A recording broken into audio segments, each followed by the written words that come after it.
welcome to the latest in the Smart Semiotics webinar series. For those who don't know me, my name's Andrew. I'm the former commissioning editor at Bloomsbury Publishing, where I worked closely with Professor USACH on the Advances in Semiotics series, and he's very kindly asked me to moderate today's webinar.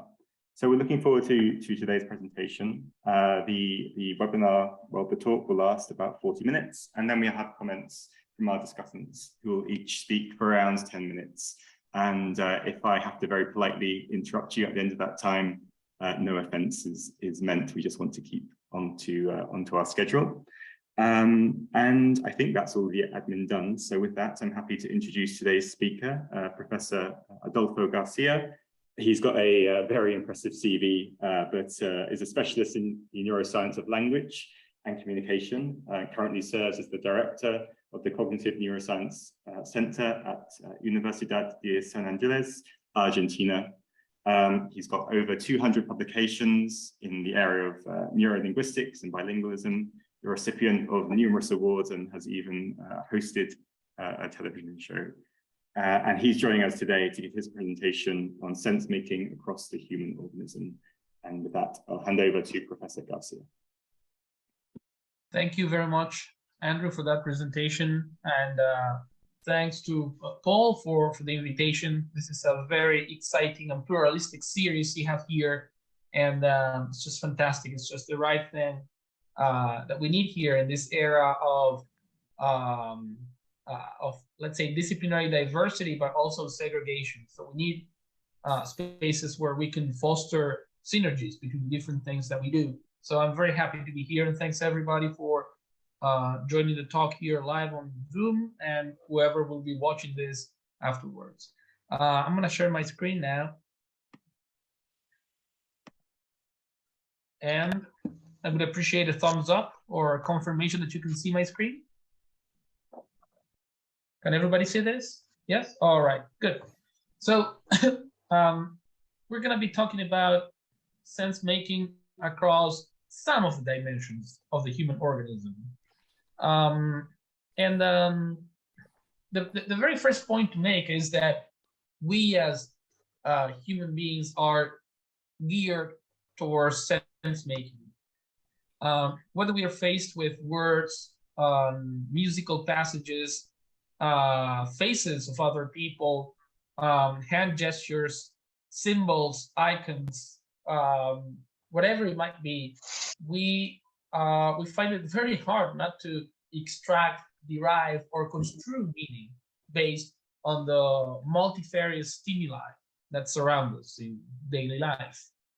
And the study of this very general capacity to create sense, to make sense of things that surround us and that populate our inner body even, has a long history, with classical semiotics at the beginning focusing on traditional notions such as indication, reference, analogy, metaphor, and then moving on to somewhat more contemporary perspectives where the interplay between science, body, and culture, the interpersonal communication were brought to the fore. And more recently, we have seen forays into the study of these very complex meaning-making capacities coming from perspectives that were not rooted exclusively or primarily in philosophy or the humanities as some of the previous tendencies. And here we find contributions from biosemiotics, neuropsychology, social and cognitive and affective neuroscience, and so on. Now, each of these trends has their contributions. Of course, they have their limitations, but together they all have made important breakthroughs in our general understanding of this meaning-making capacity that typifies us as a species. At the same time, something that might be said about not all, but many of these disciplines, schools, trends, traditions, however you want to frame them, is that there has been a tendency, especially in the later era, for hyperspecialization and divisionism. So sometimes the study of the socio-biological synergies that lead to these meaning-making capacities that we have fallen prey to this Cartesian divide and conquer approach. That's just so typical of experimental science, whereas we isolate certain variables so that we can study them in depth. And basically what we do is we extract the things that we are interested in from their cultural milieu and the overall context in which they actually function, appear, and unfold in real life. So we are often faced especially in cognitive neuroscience, neuropsychology, in social and affective neuroscience, with studies that focus on bodiless faces. For example, when you study facial emotions, or intention blind interactions in which you see still pictures or brief passages of movies in which people are doing things together, but there's no real context to understand what the motivations of those protagonists are. Or language-free actions. Sometimes you see people doing things onto objects or onto one another without any intervention of language as a key semiotic determinant that allows us to make full sense of those bodily motions. And of course, all too often we are faced with disembrained words, with studies of different aspects of vocabulary, lexical processing, and more generally, linguistics, syntactic, morphological, phonological, discourse level processing that pay no attention to the possible constraints that the structure and function of the human brain may entail for us to have a more, let's say, comprehensive characterization of those faculties. So this divisionism finds its epitome in the so-called two cultures divide, whereas you see sometimes attempts at explaining some of these things from exclusively humanistic perspectives rooted mainly in the human sciences, or you have fully biological or neurobiological accounts that take no heed of what we know from the social side of things about this. And the way to try to surpass this divide, which is useful, it's very pragmatic, and there's nothing against it. But also the real problem is assuming that there's no other way of doing science or trying to come up with descriptions and explanations of phenomena. So if we want to have an ethos that surpasses the two cultures divide, not that replaces it, because I do believe that there is good justification for this division of labor, but that's not the only thing. So we want to track the convergences of the neurological, cognitive, sensorimotor, visceral, perceptual, and social processes which jointly shape our semiotic experiences. This is an idea that we have been pushing in some previous volumes, as you can see here, and that we are now trying to take to the next level in this book, which will be globally available very, very soon, the Routledge Handbook of Semiosis and the Brain. We find that neurosemiotics provides just the right theoretical, meta-theoretical, methodological, and an overall epistemological framework to tackle this challenge. To quote our very own Paul Buissac right here, neurosemiotics could be defined as an epistemological domain which includes the scientific investigation of the neurological processes underlying communicative behavior in all its forms, as well as the prerequisites for such behavior, including the perception of the environment as meaningful, both globally and discretely, and the general capacity to engage in symbolic interactions. This captures just the spirit of what we where we would like to take our research agenda. And this book that you can see here is our first attempt at doing this. And our plan, our strategy has been to invite people, very distinguished colleagues who come from a mainly biological or neurobiological side of things, and others who come mainly from a humanistic or social side of things, and invite all of them to tackle their topics of interest, but really looking into the other side, so as to try to find connections, continuities, discrepancies, tensions between the more socio-cultural, contextual, and the more neurobiological aspects of the phenomena at hand.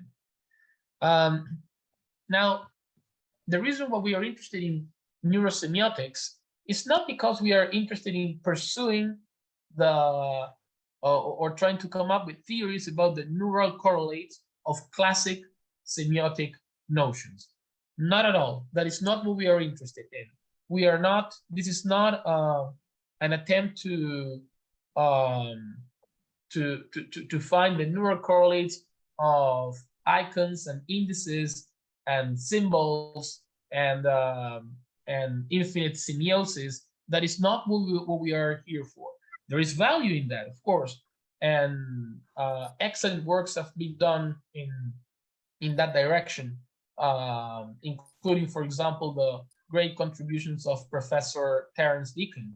But no, the way in which we are thinking about this is that semiosis is a process that really cuts across the whole of our dimensions as species and as members of species.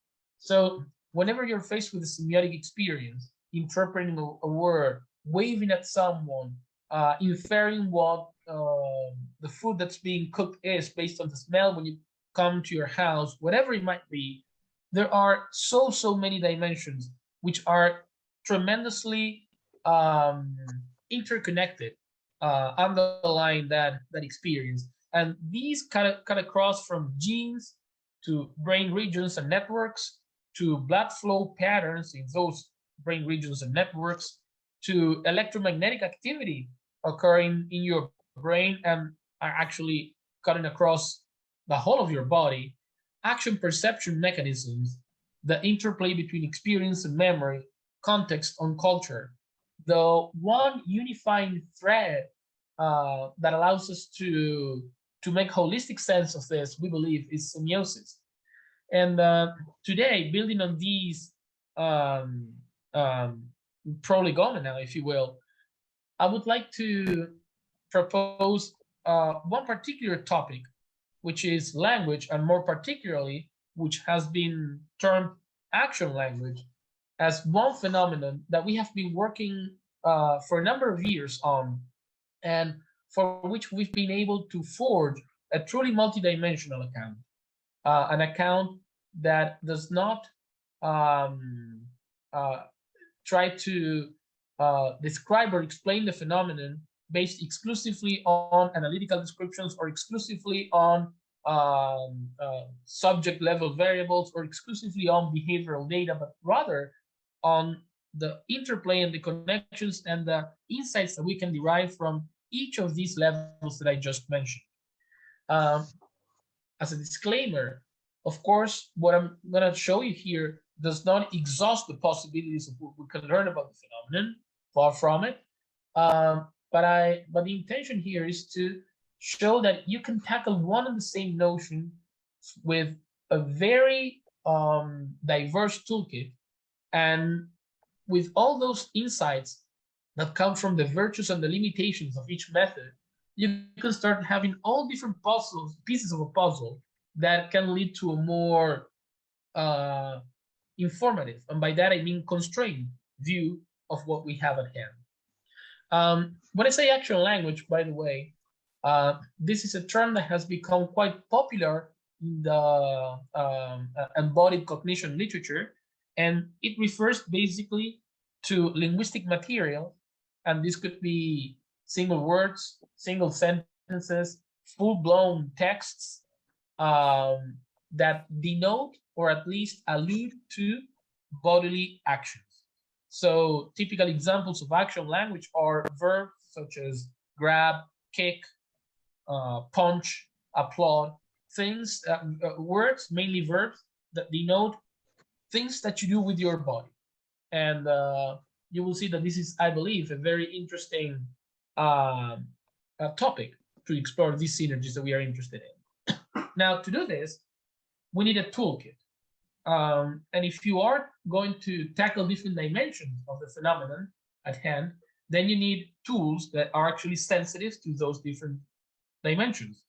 Something that we use is experimental tasks, behavioral paradigms, through which we can measure how precise or how fast people are at responding to different types of stimuli, in particular, action-related words and non-action-related words.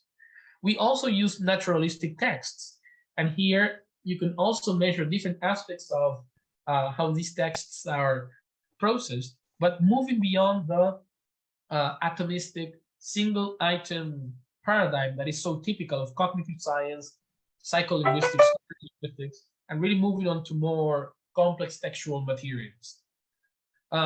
We also use naturalistic body motion settings, such as exergaming, that is to say, the use of fully immersive, full body immersive video games that allow us to see further aspects of the interplay between movement and language processing.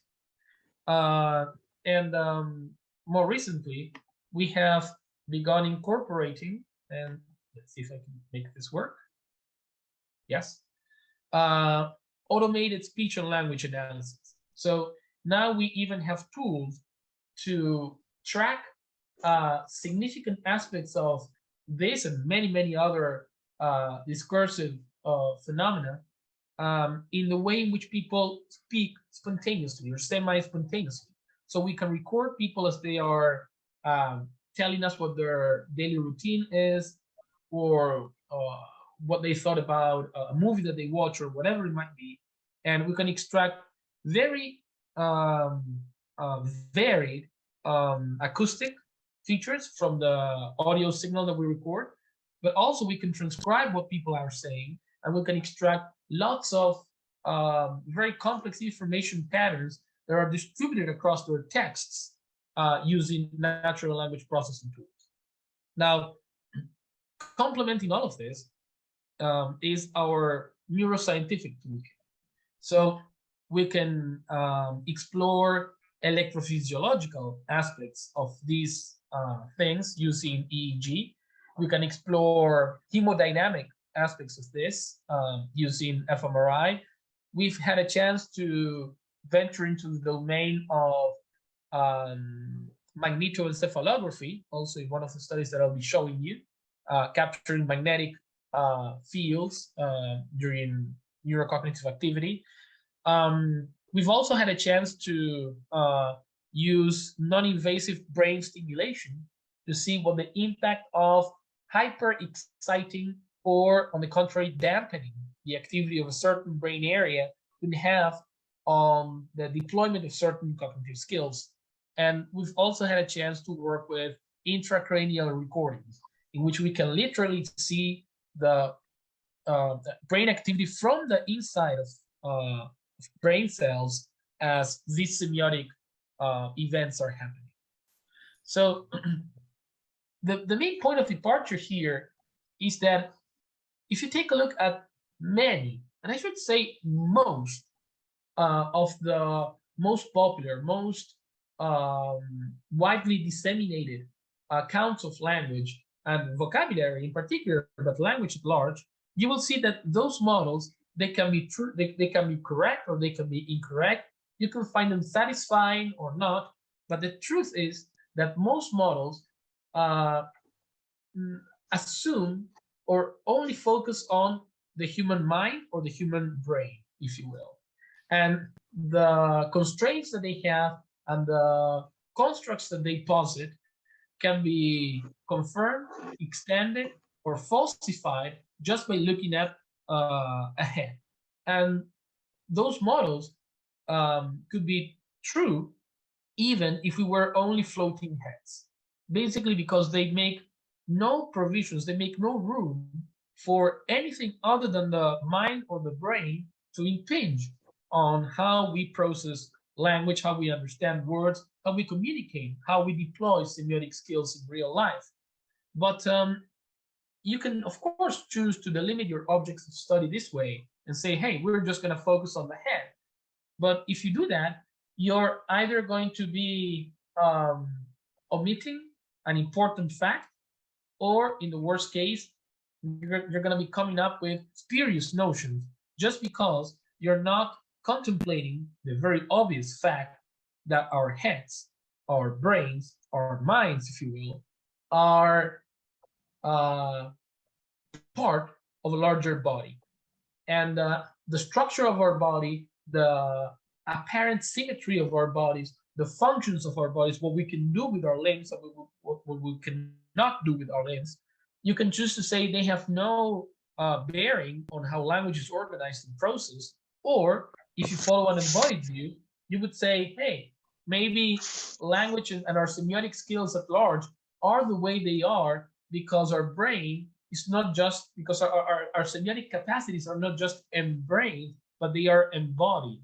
And when you take this perspective, you start charting these synergies quite readily between language production, language comprehension, language association, if you will, language deficits also, and how we move, basically, and the neural circuits that sustain our motor repertoire.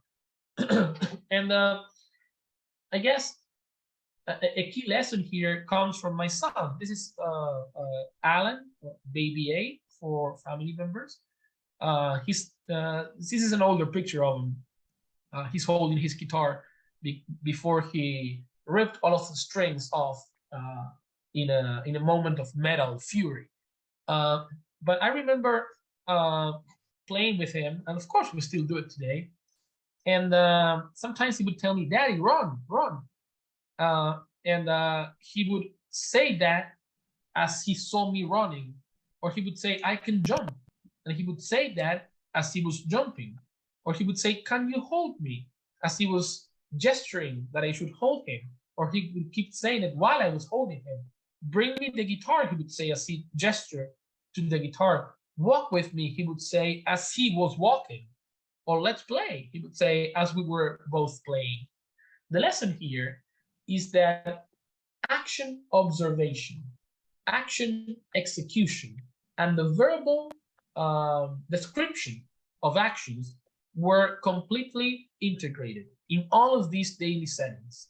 The semiotic scenarios in which our interactions took place involved a concatenation, if you will, of Alan's own movement, his observation of how I move, and all these words that denoted, described, entailed, implied, alluded to bodily motion. So if there's something that we can say about the human brain, there are many things we can say about the human brain. One of them is that it is a vicious associative machine, if you will. I don't like the machine metaphor. Let me rectify that. It's a vicious entity of association. So what this means is that things that happen together in a semiotic domain in a given context, the brain will tend to associate. Physical connections will be created that combine, that integrate all those different things that happen. This was best captured perhaps in 1949 as the Hebbian principle by Donald Hebb, who stated that what fires together wires together. So if the way in which we talk about our actions is always integrated with the way in which we move and how we see others move, then there might be something in looking at these things synergetically. And let's start with the first dimension, hemodynamics, yeah? Blood flow in your brain. So let's say you're dancing And the fact that you dance and you can move your body and initiate and execute and monitor and synchronize the movement and the displacement of your limbs, it depends on a widely distributed set of circuits that we can briefly refer to as the motor system or motor networks, with key players in superior frontal cortices, such as the primary motor area or the supplementary motor area, also subcortically in the basal ganglia and stop structures and the cerebellum. So these areas, they are fundamental for you to initiate, execute, monitor, learn movements. The interesting thing is that when you hear sentences, in this case, that refer to bodily movements, and you compare them with sentences that do not describe bodily movements, you will see that the former involve heightened levels of activity in the very same regions that allow you to physically move. That is to say, your comprehension of words such as kick, grab, applaud, jump, words that describe motions, they engage the very circuits that allow you to move. So this has given rise to many different interpretations. One of them is the notion of simulations. The idea is that words, in a way, induce, to a certain extent, sensory motor experiences that are not verbal in nature. And in addition to blood flow, these increases in brain activity, we've also had a chance to look at the electrical side of things here. What we did in this study, published a couple of years ago in Cortex, was we used non-invasive brain stimulation and with the following protocol. We had 3 groups. One of the groups underwent a nodal stimulation of the primary motor cortex, this critical hub for you to actually move your body. What you do with a nodal brain stimulation, basically you hyperstimulate, you over-excite the underlying tissue. Then with the another group received sham stimulation. This is, if you will, sort of a placebo stimulation. Nothing really happened there. And then for another group, we administered a nodal stimulation in a non-motor brain area as a control condition. And after this, each of the participants had to listen to action texts, short narratives that were teeming with descriptions of actions in which the protagonists jumped, kicked, played football, ran, and many other things. And then other stories in which there were no descriptions at all about bodily motion. Rather, the stories focused on what the participants thought, felt, observed, imagined. And here's what we found. And of course, and then we had them respond to questionnaires so that we could measure somehow the level of comprehension of those stories. And we had questions that aimed at process-related information, if you will, verb-related information, and then others that focused on circumstantial adjuncts. We call that circumstantial information. So questions about the where something happened, when something happened, why something happened. So what we found is the following. In the group that underwent hyper-excitation of the motor cortex, you can see that there was a selective reduction in their comprehension of actions in the narratives. They found it particularly and selectively hard to understand how protagonists were moving physically in the stories when you hyper-excited their own motor cortex. This was not the case when you administered sham stimulation, placebo stimulation, if you will, and this was not the case when you stimulated a non-motor control area, an area that is not involved in actual physical movement. So this is very strong evidence that electrical manipulation of the activity levels of your primary motor cortex can have a direct impact on the way in which you comprehend, grasp action-related information in naturalistic narratives. But we've also had a chance to look at magnetic fields here. This study that we did with magnetoencephalography. What we did here was we presented people with 100 action verbs that describe bodily actions, so just jump and applaud and whatnot, and then 100 abstract verbs that do not denote any necessary physical action, such as remember, imagine, desire, aspire, things like that. And we took a look at what was going on in two particular brain areas. On the one hand, the primary motor cortex, and on the other hand, the anterior temporal lobe, which is very widely accepted to constitute a multimodal semantic hub. Basically, it's like the meeting point of streams of information that come from visual, olfactory, haptic, auditory, and other types of systems in the brain. So basically, multimodal concepts find their critical processing hub here. And what we found was that, first of all, when you take a look at when in time the motor cortex is discriminating between action and non-action verbs, this is what you have.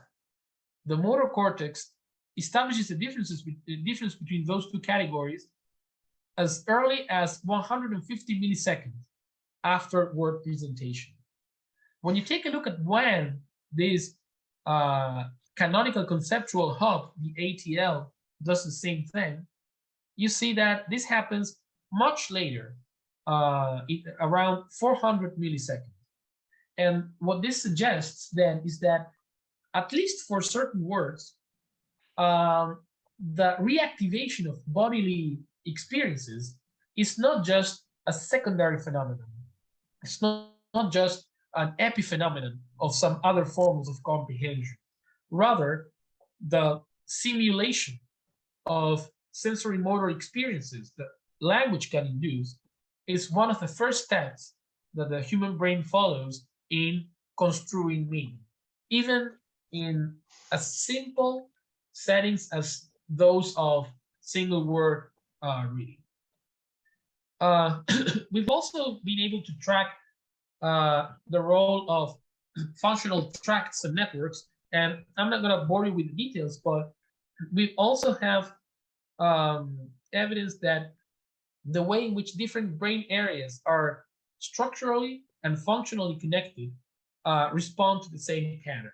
Structural and functional networks that are involved in your actual abilities to move play a critical role in grasping these action-related words.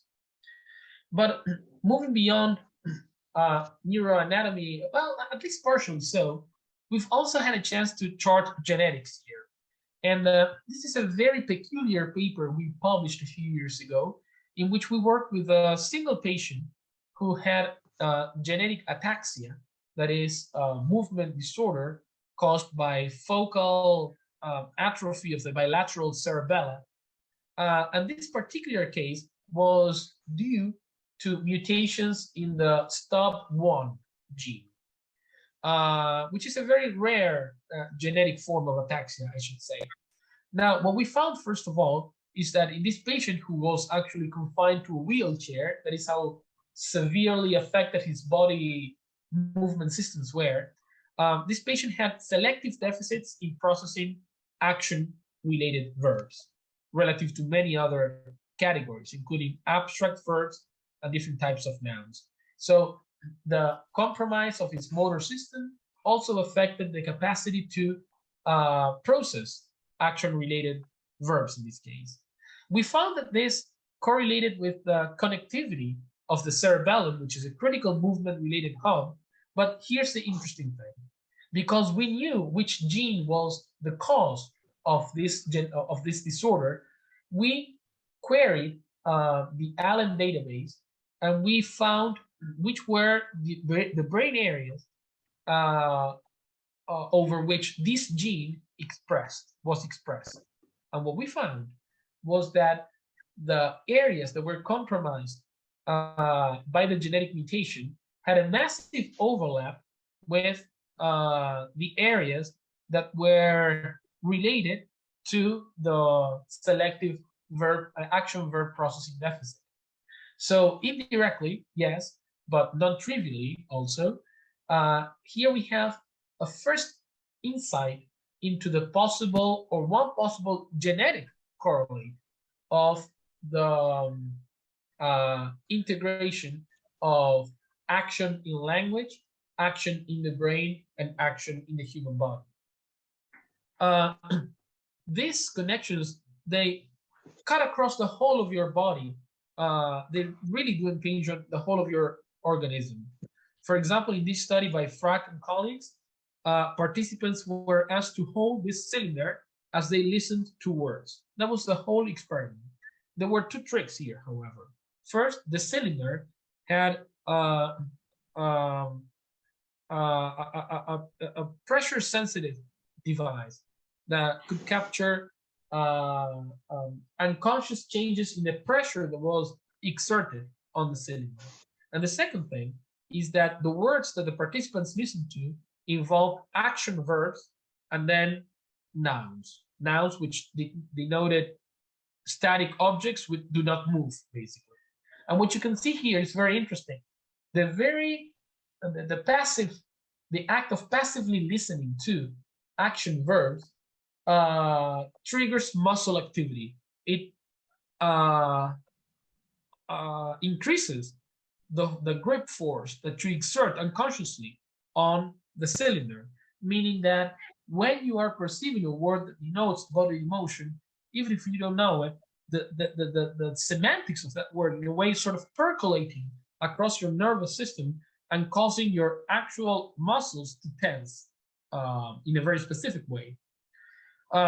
We've also had a chance to see how this manifests in actual movement.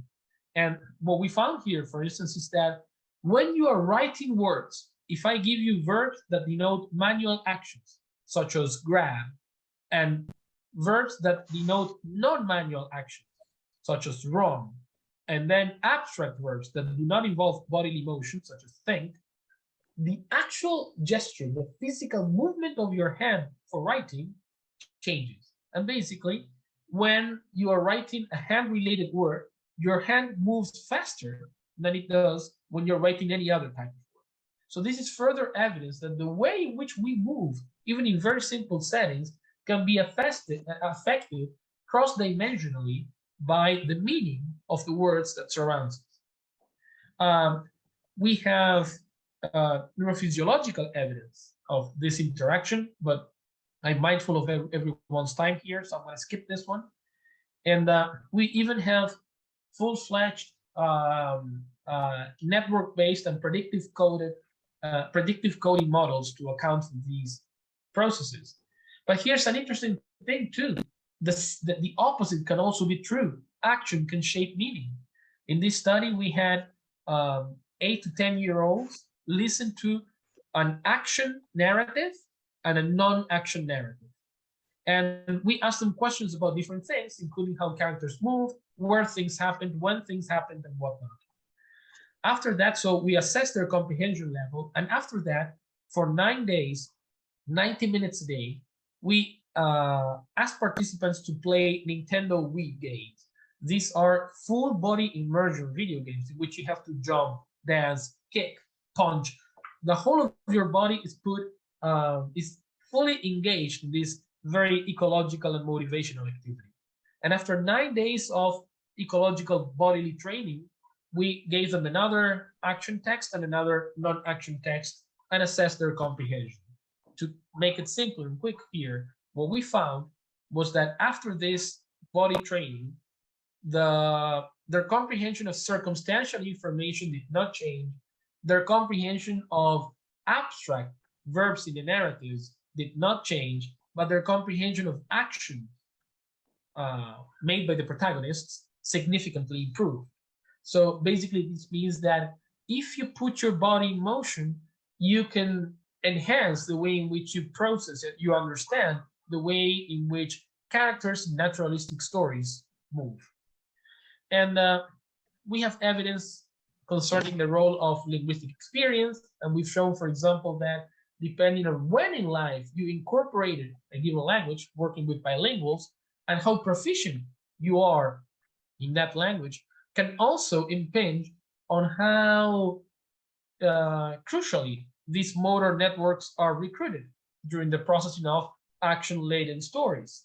So this is not a universal all or nothing phenomenon. It's actually sensitive to subject level variables, such as how consolidated the language that you're using actually is. And we also have evidence that when motor systems fail, as in the case of Parkinson's disease, you find both neurologically here and behaviorally here that there are specific alterations in the way in which action-related words are processed.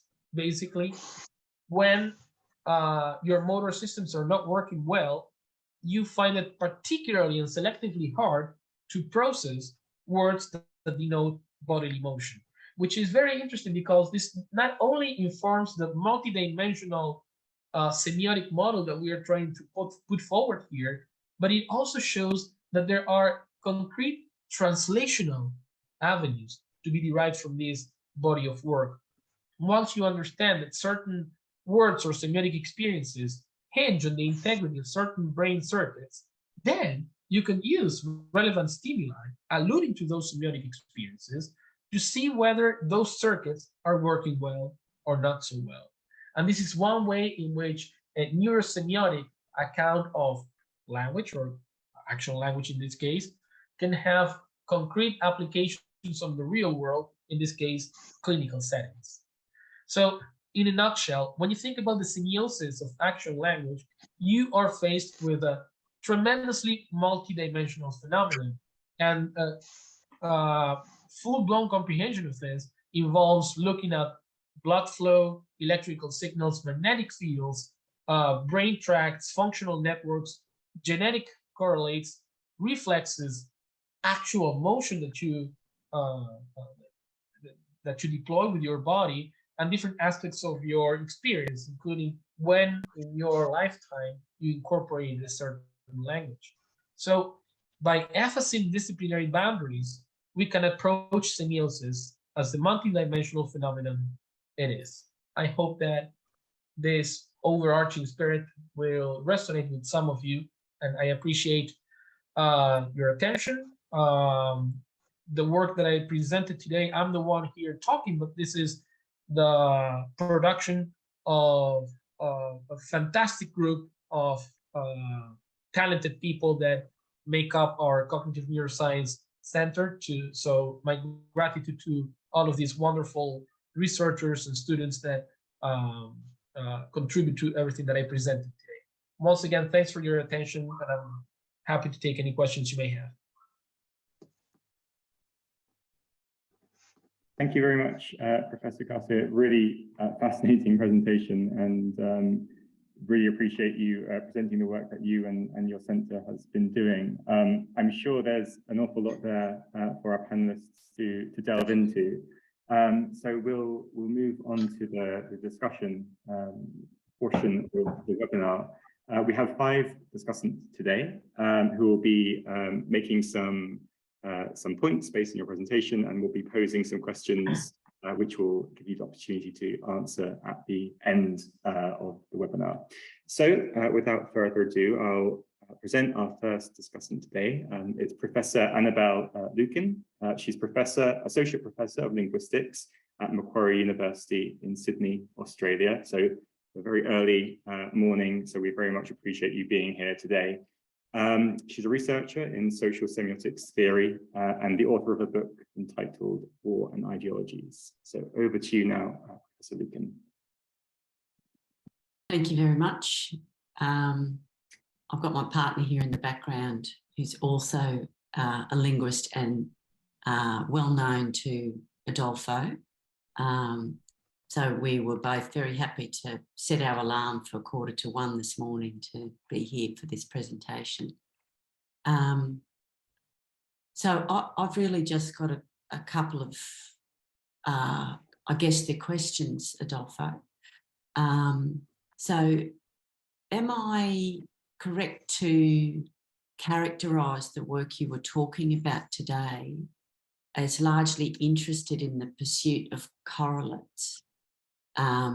So a link between some form of productive or receptive sense making in relation to some claim about neural activity.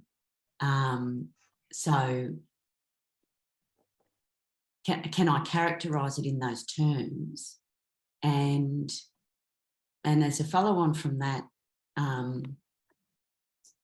does that lead us to, at some point, being able to understand the way in which our bodies, our brains, our embodied brains, our embrained bodies, however you want to try and get this configuration together, that it, in some sense, provides or produces some kind of constraints on our sense making? And as you know, I'm coming from the perspective of linguistics, and so I'm interested to know whether the way in which you conduct your research, does it get us at some point to some kind of account of how our particular kinds of brains and bodies shape, mould, constrain language? And I'm interested in this because it seems to me the internal semiotic machinery of language is such that language seems unconstrained. It's constantly changing. Its potential seems infinite. So in what sense would you be able to get to a position of saying the structures and functions of human brains in bodies in some way putting constraints on our capacity for sense making? Thank you very much, Annabelle. So lovely to see you, and David there in the background. Thank you very much for making the time to be here.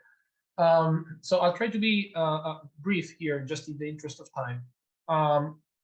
As to the notion of correlates, I mean, the field of neuroscience tend to use that term a lot. We ourselves, I myself, tend to use it a lot, but I think it may be a little bit deceptive, because when you talk about that correlates, you are sort of implying a hierarchy in that you have one dimension, usually a behavioral dimension, how successful you were at performing a task or how efficiently you did it, and then this has the following biological correlates, signature traits, if you will. But the way in which I like to think about this is that what we have, I mean, the phenomena that we are really interested in, they are non-measurable. So when we want to measure language comprehension or a given aspect of our semiotic construal of an event, that in itself, that cannot be measured. You cannot measure comprehension. What you can measure is the changes in oscillations of certain frequency, or how many of your questions were answered correctly or incorrectly, or what about the level of blood flow in a certain brain area. But all of these things, I believe, they are, if you will, proxies to aspects of that essentially invisible, ungraspable phenomenon that we are really interested in. I'm gonna quote the Little Prince here, right? L'essentiel est invisible pour les yeux, right? What the essential is invisible to the eye. I believe that that is really what characterizes investigations of semiotics at large. We are interested in things that we can only have partial access to via the measurable or analyzable proxies. So that is my perception of that first point. As to the second point, yes, I do fully believe that the structure, the phylogenetics, the ontogenetics of our brain and body constrain our sense-making capacities. They constrain the things that we can think of, the things that we cannot think of. They constrain the structural and communicative diversity of languages worldwide. But this does not run counter to saying that each of those things can be infinitely variable. It is one thing to say, so I mean, you can have a domain that is constrained by certain things, and that domain can be infinitely variable within its own confines. That is the way in which I think about it. The alternative would be to think that languages and our semiotic experiences and capacities would be the way they are, irrespective of the way in which we evolved. So that evolution could have taken any other course, and our meaning-making capacities would be exactly the same. And I find it hard to embrace that view. So I guess my point is that I do not see a dichotomy in postulating that our sense-making capacities are constrained by the structure and function of our brains and bodies, and at the same time acknowledging that that milieu, if you will, gives room to infinite variability. I hope I did not miss the point of your question too badly here, Annabelle. Thank you. Great. Thank you very much. So we'll move on to our second discussant today, Dr. Michael Meyer, an ophthalmologist with an interest in the microanalysis of spontaneous interactions. I think it's correct to say that's the domain in which you run experiments, and that your publications are framed within a wider theoretical project. Your thoughts, please. Thank you. One thing is that it's 4 o'clock in the morning, so my brain might not be as sharp as at other times. I noticed that you talk about the two cultures and how you wished to affect some kind of rapprochement between the different sorts of approaches to studying language. This would seem to me very much in the scientific tradition of the natural science tradition, the natural science approach to language. I do, of course, agree that it's all relevant, and the goal in the end is to have explanations which are consistent throughout the behavioral and the neurological domains. What you've been doing is very different to what I did a great many years ago now, which was the microanalysis of texts. By microanalysis, I mean a four-eyed view of people talking and measures of intonation, measures of body movement, and therefore trying to look and asking myself the question, how is the brain turning this out? So your approach is a bit more like treating a computer externally with lasers and lights and trying to find out how it works that way. And indeed, you have made some progress, but a rather different approach to looking at the products very minutely and trying to work out what could have structured them to be like that. So I don't think I should take too much of your time at this time in the morning. I very much enjoyed and was very interested in what you're doing. It's a very different approach to what I had been doing, and I shall follow your work with interest. So I think I shall say more when I've had time to think more in some kind of written response. It's not 4 in the morning. Thank you very much. Thank you, Michael, for your comments and this act of bravado of being awake at this time of the day. Thank you very much. And I think I do take something out of your comments, which is different, very different. This is very different from. And I mean, the phenomena that we are interested in are so varied that I do think we need these very different approaches, people looking at micro aspects of actual interaction and couplings and mutual influences, people looking at the brain, people looking at more sociological or historical aspects, basically because to believe that only one of those approaches is going to have the ultimate answer would be a mistake, but it would be equally wrong to believe that any perspective would be trivial to say anything informative about it. So that's the operative word that I take from your comment. Different. We need difference. We need many different lenses looking at these things. Thank you. Thank you very much, Dr. Mayer. So we can move on to Professor Giovanni Buccino, Professor of Human Physiology at the University Vita Salute San Raffaele in Milan. Oh, I think, Giovanni, you're on mute still.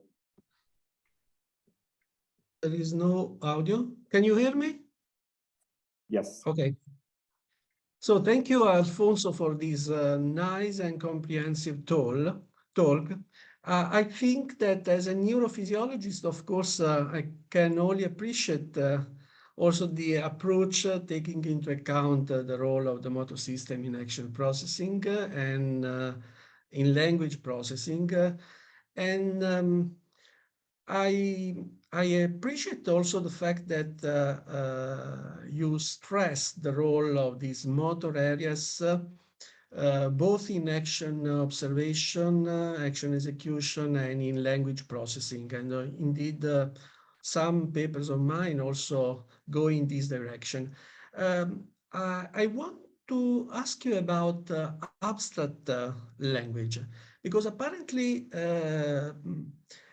there still seems to be a difference, even within people following the embodied approach between abstract language and action-related language. We have recently proposed the idea that possibly also abstract language has its neural counterpart in different motor, sensory, and emotional experiences. So my point is, do we still need to speak about semantic hubs, or should we try to search in the brain the correlates of different experiences underlying abstract concepts? This was more or less our proposal in a review published 3 years ago, if I could remember, where we just stressed the fact that and by the way, this is not novel, because some philosophers in the past tried to explain abstract concepts in terms of complex experiences that in any case are part of reality. So don't you think that we should try at this point, given also the possibility we have to study neural correlates of language with different approaches, that we should try to study even abstract concepts in terms of embodied experiences?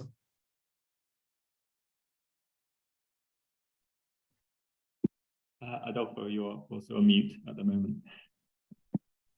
Sorry, I was saying thank you very much for that question, Giovanni, not just for your question, but for the fantastic research you've been putting out over the years. As you know, I follow your work closely, and I've been inspired by it. The short answer is yes, absolutely. I do believe we should embrace a situated and an embodied approach to conceptualizing abstract concepts. In my own appraisal of the literature, there are 3 main proposals in this sense. On the one hand, you have those who believe that abstract concepts also involve sensorimotor reactivations, perhaps at a higher level of in the abstraction hierarchy, if you will. But the idea is that ultimately, even highly abstract concepts such as peace, democracy, or things like that, they end up being grounded in actual physical experiences. And ultimately, with a different level of granularity, you would have this same sensorimotor reactivation. The evidence, I have to say, is quite controversial in this sense, and not devoid of statistical manipulations and artifactual conflicts. The second view is one that has been expressed by, well, yourself, of course, and other authors, such as Vigliocco, who proposed that abstract concepts would hinge mainly on affective and emotional mechanisms. And there is evidence for this as well, but again, it's not uncontroversial in the sense that some of the requisites and the definitional aspects of why certain types of abstract concepts would hinge on emotional experience are not so clear to me or to my own understanding of this. The third view is that has been captured by the words as social tools view, favored mainly by Anna Borgi and colleagues. And here the notion is that abstract concepts require more interpersonal negotiation in real life than concrete concepts. The idea is that because abstract concepts have less consistent reference and they have more experientially varied associations, they require more social interaction and linguistic negotiation for people to sort of come to an agreement regarding what the semantic scope of a given abstract word is. Those are the three approaches that I'm most familiar with. I do not believe that any of them is incompatible with an embodied approach. The first two, in fact, they are built on embodied premises. But the one thing that I take objection to is perhaps the pertinence or the informativeness of the very notion of abstract concept in general. Why? Because it's so broad. When you say abstract concepts, within that, you have philosophical concepts, emotional concepts, religious concepts, supernatural concepts, and so on and so forth. Scientific concepts, if you will. And to believe that there will be something that holds all of them together as a motivated category, and that will have a clear correlate in sensorimotor circuits, that I find very hard to come to terms with. So what we've been trying to do in our latest work is to zoom into the notion of abstract concepts and do works that are specifically focused on social concepts or emotional concepts or religious concepts, just because we believe that definitionally and distributionally and experientially, each of them cover very different aspects of our semiotic experiences daily.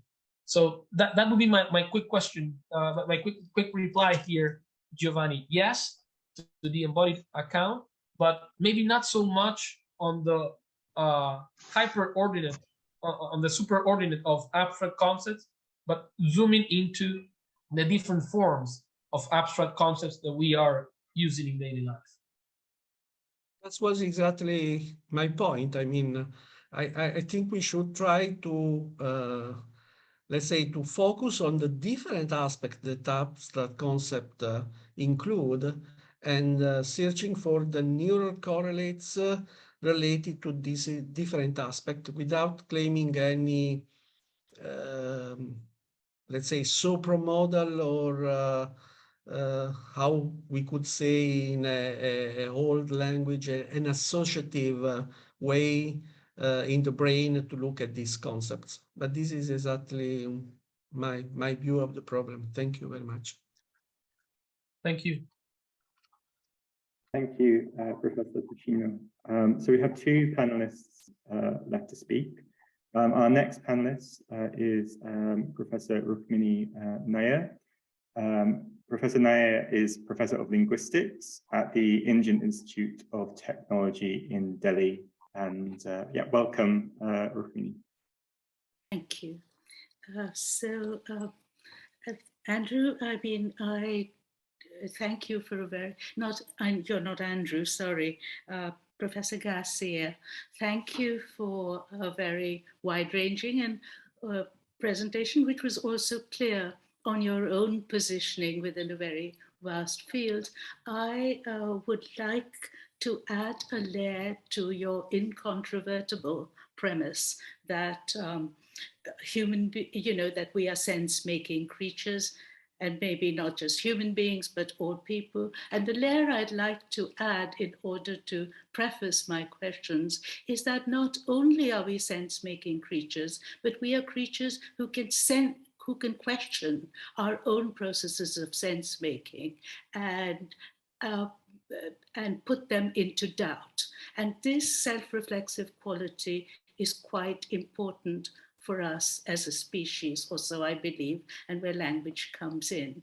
So with that background, so for example, just to give you an example, you spoke early on in your talk about, I don't know, bodiless faces and language, interactions minus language and so on. But it struck me that as we are speaking now, of course, what we have is bodiless faces collapsed into 2 dimensions. And of course, we can interpret that quite easily and also have a sense of irony when doing this, say, you're suggesting this, but we really have a very different way of sense-making in new situations. So that's my background to asking whether there is, in fact, another meta layer. So the two I want to, now I'm Indian, and I must apologize for the fact that not only is it not some unearthly hour in the morning here, but it's also the case that Indians ask a lot of questions. That's just a style of talking. So, so the first question I want to ask is regard to an early slide that you had about metaphor and analogy and all that sort of stuff. And it struck me when you were using your action words like jump and whatever it was, ran and so on. You could easily think metaphorically, like I jumped at the offer, or my thoughts ran ahead of me, or I worked my way through calculus, or whatever it is. Now that is metaphor, which is linguistically embedded, and similarly, so when you come to that, you may find that a simple explanation of how we understand words, words in context may not serve, because what's happening with metaphor and analogy is that you're using action words and you're interpreting them lexically, but you're doing far more than simply testing for brain correlates. Now, with regard to my own work on narrative, which was now quite some time ago, I had asked the question at Cambridge, why is it that when you tell a story, people experience the same sorts of feelings that they would in an actual situation? So for example, your palms sweat. If you hear a story about a man or see a film about a man climbing up a cliff, your palms may sweat, your eyes may fixate, your heartbeat may go up. All these physiological things happen. But in the narrative, it's not true. It's not a true experience, but you still react to it. My question was, in my thesis, why is it that you have the same physiological reactions to words? And you've given one sort of explanation today. My hypothesis was that it's a very cheap epistemic means of learning, and taking risks without having to face the consequences, the physical consequences of that sort of risk taking. And so it was like a flight simulator. You can do a lot with language that you can't really do, or you shouldn't really do physically. So I was interested, therefore, in your experiment with narrative, where you stimulated certain brain areas and you lost the sequentiality. So that's narrative and metaphor. I also, because narrative involves, and all human sense making involves sequentiality, causality, and those kinds of abstract concepts.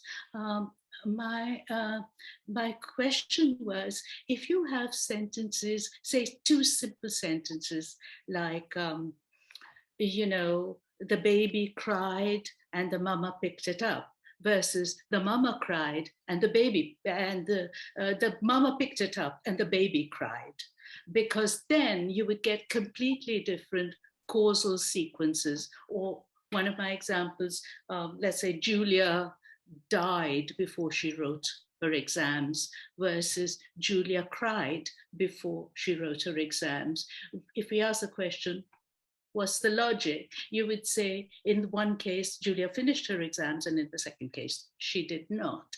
So all these layers of presupposition, implicature, and so on, I don't see the, you know, I wanted to understand how you deal with them. And finally, I would say that when you propose any kind of approach, you know, we think of all the approaches which have gone before, and phantom limbs, and, you know, mirror neurons, and all sorts of stuff.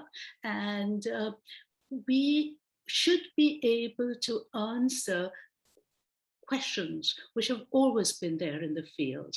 For example, we have these thought experiments with Mary the color scientist. So Mary the color scientist knows everything about color, but she's stuck in a room.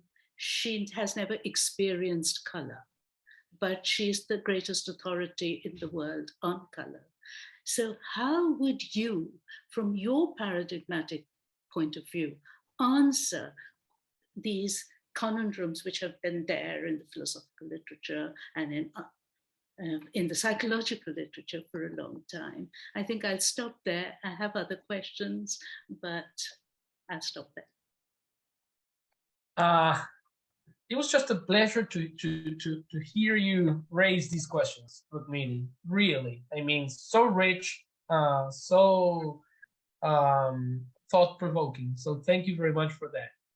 I'll try to, so I could opt to just cherry pick one of your questions and go in depth, or provide sort of blurbs of replies to each of them. I'll opt for the latter approach. First, I couldn't agree more that whereas sense making is a capacity that cuts across many different species, some people might say all. I might beg to differ. Self-reflection is something that perhaps typifies our own, it's like our own fingerprint of how we humans do this. I don't want to say that it's only exclusive to us humans, I will add, but that's another point. As to bodiless faces, yeah, right now, I mean, with Zoom, right now, I'm probably something like a bodiless face to you, and as you are to me, in a way. But I would like to draw a distinction between what is historical and technological vicissitude and what is an evolutionary pressure. So when we are studying the neurobiological systems that sustain our sense-making capacities, we are looking at a system that has evolved over hundreds of thousands of years under different pressures, under different constraints, different possibilities, drifts, genetic change, continuity disruptions, and things like that. So when you're trying to explain the nature, if you will, of a system, I do believe that it is more useful to think about the constant contexts and constraints that have led to its evolutionary development than the more, let's say, casuistic manifestations that that system may find in a certain historical context. In other words, I do believe that looking at bodiless faces goes in detriment of really understanding facial perception, if you will, and the fact that now we find ourselves in certain scenarios in which we are faced with bodiless faces does not really justify the removal of the body from a thorough understanding of how we process faces. As to the question concerning metaphor, many of the studies that I showed today, some of them at least, and I would say the majority of the literature out there on embodied language and whatnot, at least from a neuroscientific point of view, they use context-free expressions. So they are also prey to this removal from context that I was alluding to before. The second point I will make is that some studies have shown that when you present participants with deliberate metaphorical expressions, such as when you say, cut the rug, to say that someone is dancing or a good dancer, you do have the same type of sensorimotor reactivations than you have when you are faced with a more explicitly motor-related verb. There's, I don't want to say a lot, but an interesting body of evidence showing that even metaphorical language can engage these sensorimotor mechanisms.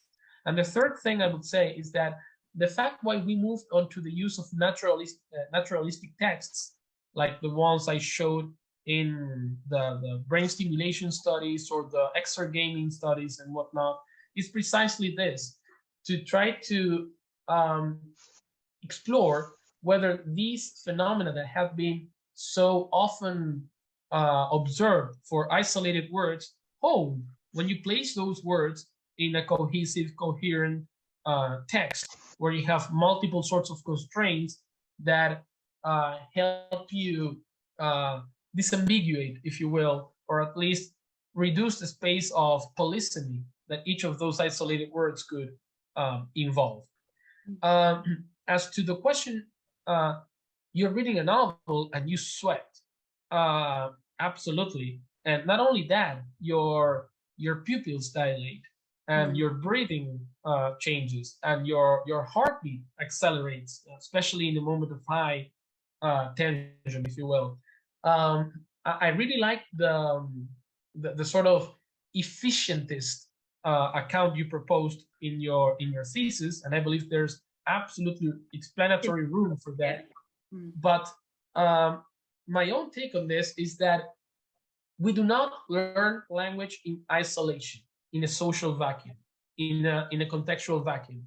And when you learn the word death or threat or precipice or love, passion, kiss, sex, you learn those words in the context of actual experiences that are related to those words. So there's a high probability that you are exposed to words that involve high arousal of your autonomic system when your autonomic system is actually being aroused. And I believe that there's a very simple mechanism here at play, which is that things that happen together, they tend to be coded together. So that insofar as there's a high probability that non-verbal experiences that involve certain emotions or sensory motor states happen in the in contextual simultaneity with the words that denote those experiences, is enough anchorage so that later on, when you find those words in isolation, the links that have been created to those experiences are so entrenched that you cannot help but reach B through the influx of A, in a way. And one thing I will add is that all too often when we are asked to provide explanations, we fall prey of trying to find one explanation. So I have my own biases here and my own traditions and my own ways of looking at things, and you have yours, and Annabelle has hers, and everybody here has their own prisms, if you will, lenses, if you will. And the truth is that the phenomena that we pursue, and maybe any phenomena in the universe, is so complex that no single line of explanation will suffice. Everything that we are interested in is multi-determined. So when you ask me for an explanation and I use my neuroscientific hat, if you will, I know I'm providing a partial description at best, but I believe that the same is true for every other account that we may have. So what is the full explanation of it? Neither of us in isolation can have it. But if we come here together and we start sort of finding the places of combination and dialogue, maybe we can do something better. That's my own epistemological stance, if you will. And just very quick disclaimer here. The baby cried and mom picked it up versus the mom picked it up and the baby cried. The model that we are working on here makes no provisions to account for these forms of iconicity, if you will, sort of causal or temporal iconicity in language. So in our own work, this is just our own work, we have no accounts of implicature and inference and things like that. But that's just a limitation of how we've been working. It's not even a limitation of the embodied approach at large. There are other colleagues who have been working on that. But as to the proposal that I was trying to advance today, I'll just have to claim ignorance as well as empirical insufficiency to provide a thorough answer. Thank you, and thank you, Professor Noya, for your thoughts and your really interesting questions and perspective. So we'll move on to our final panelist today. So Roman Escueda is Professor of Cognitive Sciences, Rhetoric and Semiotics at the Universidad Autónoma Metropolitana Coajimalpa in Mexico. Over to you, Professor Escueda. Thank you, Andrew. Thank you very much, Adolfo. It was a very interesting talk. Thank you very much for that. Well, I only have a small question to see what do you think about this, because one of the things that I find is like a place where we all stop when we talk about these things is the word meaning or semantic. Like where we were talking about animal communication or animal semiosis, what some semioticians work with animals. And we know that animals know what to do and they act upon certain things that we tell them. So one of the things I've been working with in order to get away from this kind of complex situation where we know that there's kind of meaning in animals or meaning making in animals, but we cannot think of meaning in the way we think about conceptual meaning in language. So what I'm trying to apply here in my own research is the notion of cognitive linguistics called image schemas.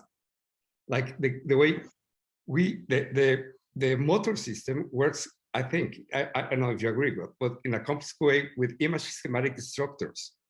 So we know like the whole action before we do it. And when we are reading a novel or watching a film, we know somehow what is going to happen. But that's an image schematic thing. And I love the way you put your son's photograph there, because if we ask him, what does it mean to kiss someone? He won't be able to tell us that, but he knows the meaning. And the knowing of that meaning could be more image schematic structure, like a complex melody. If I may make an analogy with music, we have like the structure of the melody. So image schematic structure could be a complex system of image schematic melodies, let's say, that we can think of that not as meaning, as a classical meaning concept that we have, most propositional meanings or whatever, but in an image schematic form that can allow us to understand why animals do what they do and why little children do what they do without semantic contents in the traditional sense. What do you think about it? I love that. I wonder if your notion of image schemas is drawing on the classical definitions of Lanneker, Givon, and that's what you have in mind, Roman? Yeah, I think it would be much closer to Langeker. Right. You know, all these schemas, instead of some later linguists that wrote like propositional things to understand image schematic structure. I think we should go back to those imaginistic representations, because when we go to certain cognitive metaphors, or animal communication, then we can apply the same thing, because it isn't tied to conceptual structure in the classical sense or philosophical sense, occidental sense. But it allows us to understand complex systems of phenomena from different species in order to give account of this kind of neuroscientific approach that you have. What would you say? Yeah. I love that. So first of all, I think there's great merit in trying to use imagistic analytical tools or representational tools to try to explain what's going on in our heads. Many of the problems that we faced in early cognitive linguistics have to do with sort of language falling back onto itself, and are used to try to account for language using language, right? Sort of an Ouroboros kind of thing, right? Or a dog chasing its own tail. So when you remove the explanatory bulk of language from language itself, I think that there's something of interest there. Now, both for the linguistic descriptions of language or the imagistic descriptions of language, I think that we often run the risk of introjection. So when you find something like a series of drawings, if you will, because that's what we do representationally, with figure and background, with container and contain, and all these relations that you see in cognitive linguistics. And then, I mean, those are creations that we linguists come up with to try to account for something. Graphical models, if you will, more iconic, less iconic, more symbolic, less symbolic, whatever it might be. But then the real problem lies when we sort of say, okay, now I have this external description, I'm going to assume that this is what actually happens inside the head. And that introjective move, I think is it will be sort of tripping on the same stone that the early cognitive models sort of tripped on. That being said, I think that what really transpires, to me at least, from your question, is whether there is some level of conceptual processing that is nonverbal, or perhaps that is opaque to verbalization in a way. Like what you were saying about my son, if you ask my son, what does it mean to kiss? Or what's the meaning of kiss? You know, and maybe he'll know it, he won't be able to maybe verbalize it, right? Same thing that happened to Saint Augustine when you asked him about time, apparently, right? I know exactly what time is unless you ask me to explain what it is. I think that this is very important to me. Sometimes, especially in language and linguistics, there's a conflation between language and semiotics, or language and meaning. And I believe that there are many, many, many aspects of our semiotic capacities that are just unavailable to language, at least in a direct form. There are specific states that I can feel, that I can convey through music, for instance, that I can never really grasp or experience, no matter how skilled a writer or speaker I have before me. The same thing goes for certain olfactory experiences I have. When I try to convey the subtle distinctions between this flower and this flower, or this taste and this taste, I often come up with the general categories that language provides us with, and I sacrifice the details, right? So I guess my point there is that, first of all, I do believe absolutely that there are dimensions of our semiotic repertoire that are just opaque to language. Whether those involve a more imagistic dimension or some other form of processing, I do believe so, but I remain agnostic as to what that might be in particular. And the other very interesting thing is this notion of anticipation. It's like you were saying, so you sort of have a prediction of what a sequence of events will be when you hear this word or when you see this facial cue or this body cue. Absolutely. We are constantly predicting what's going to happen, even non-consciously so. And there are models, in particular the predictive coding account, that provide not uncontroversial, but certainly interesting ways of thinking about this neurally. So my own take on your very interesting question, Roman, is I absolutely appreciate the value of the analytical value of image schemas.